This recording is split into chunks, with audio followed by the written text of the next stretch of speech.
தருமபுரி மாவட்டத்தில் டிப்ளமோ படித்துவிட்டு நோயாளிகளுக்கு சிகிச்சை அளித்து வந்த போலி மருத்துவர் போலீசில் சிக்கினார்.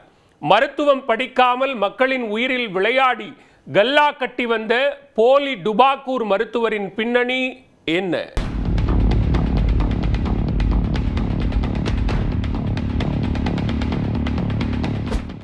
மருத்துவம் படிக்காமல் தன்னை டாக்டர் என பித்திக் கொண்டு சிகிச்சை அளித்து சிரிப்பு காட்டும் வடிவேலு பாணியில் இங்கொருவர் டிப்ளமோ படித்துவிட்டு தன்னைத்தானே மருத்துவர் என கூறி நோயாளிகளுக்கு சிகிச்சை அளித்து வந்துள்ளார்.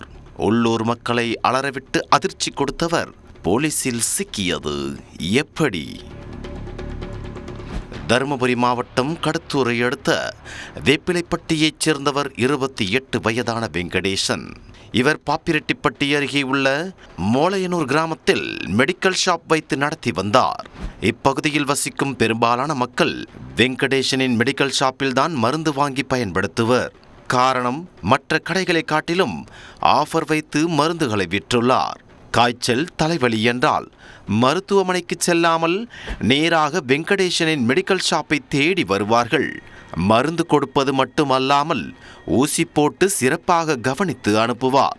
சமீபத்தில் வெங்கடேசனின் மருந்து வாங்கி சாப்பிட்ட ஒருவருக்கு உடல் உபாதைகள் ஏற்பட்டுள்ளது.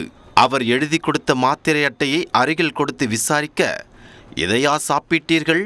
இது உங்கள் பிரச்சனைக்கு மருந்தாகாது என அதிர்ச்சி கொடுத்துள்ளனர்.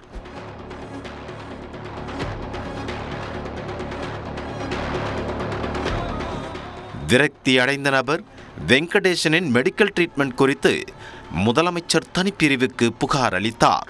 உடனே சுகாதாரத்துறை அதிகாரிகள், அரசு மருத்துவர்கள் என பலர் வெங்கடேசனின் மெடிக்கல் ஷாப்பில் ஆய்வு மேற்கொண்டனர்.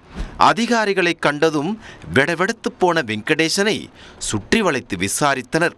மெடிக்கல் ஷாப்பில் சல்லடை போட்டு தேட வெங்கடேசனின் கல்விச் சான்றிதழ் சிக்கியது. அதிர்ச்சியின் உச்சக்கட்டமாக அந்த சான்றிதழ் டிப்ளமோ முடித்ததற்கான சான்றிதழ் என்று தெரிய வந்தது.